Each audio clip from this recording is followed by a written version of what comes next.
দেখুন, ইহাট প্রথম কন্টেন্ট ক্রিয়েটরদের জন্য তৈরি করেছিলাম, যারা হাসি মজা প্রেম প্রীতি নিয়ে কন্টেন্ট ক্রিয়েট করত, সোশ্যাল ইনফ্লুয়েন্সার। এই হাটের একটা ডেভেলপমেন্ট হবে, এর মধ্যে দিয়ে শিল্প উপযোগী পরিবেশ তৈরি হবে এবং বোথ ইনকাম হবে। এই উদ্দেশ্যে আমার ছেলে মেয়েদের, আমার স্টাফদের ইচ্ছা, আমরা সুন্দর খাবার আসছে সেগুলো খেতে পাচ্ছি, টুকটাক জিনিসপত্র কিনতে পারছি। স্যার যদি এগুলো প্রতিদিন বসানো যায়, তাহলে কন্টেন্ট ক্রিয়েটটা একদিন হবে, বাকি দিন ফিজিক্যালি মালটা বিক্রির জন্য। আজ এসছে, শুনলাম সুন্দর বিক্রি হচ্ছে। মানুষ বলতে আপাতত হসপিটালের পেশেন্ট, আমাদের স্টুডেন্টরা আসছে।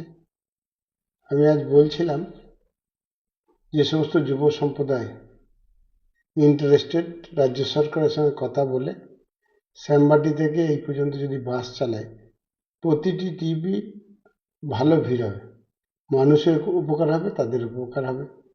ভাবনা চিন্তা করার জন্য স্থানীয় নেতৃত্ব এসেছিলেন, তেনাদের বলছিলাম। আপনাদের মারফত জানাই, কর্মসংস্থা সৃষ্টি করার উদ্দেশ্যে এই হাট।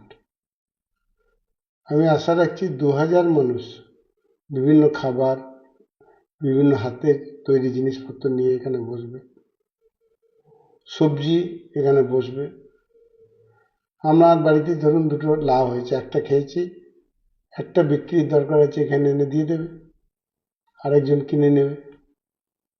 এইভাবে যেমন হবে, তেমনি আমার হোস্টেলে যে সমস্ত ছেলেমেয়েরা আছে, তারা যার কাছে ইচ্ছা মনে করবে, তার কাছে বলবে আমার এই খাবার লাগবে, সে এনে দেবে।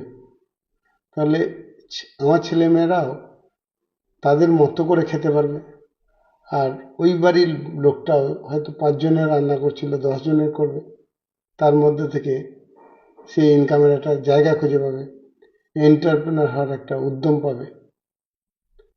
সকলের সহযোগিতায় 2000 মানুষ এখানে মালপত্র বিক্রি করতে পারবে, আমি আশা রাখছি। মালপত্র কেনার জন্যে পেশেন্ট তেনারা তো আছেনই, আমার স্টাফরা আছে, স্টুডেন্টরা আছে।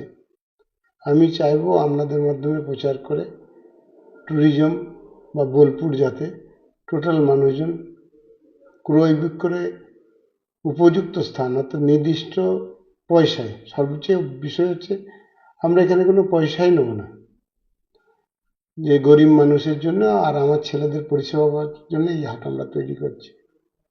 স্বাভাবিক কারণেই এই হাটে ভিড় উপচে পড়বে খুব তাড়াতাড়ি, আমি নিশ্চিত।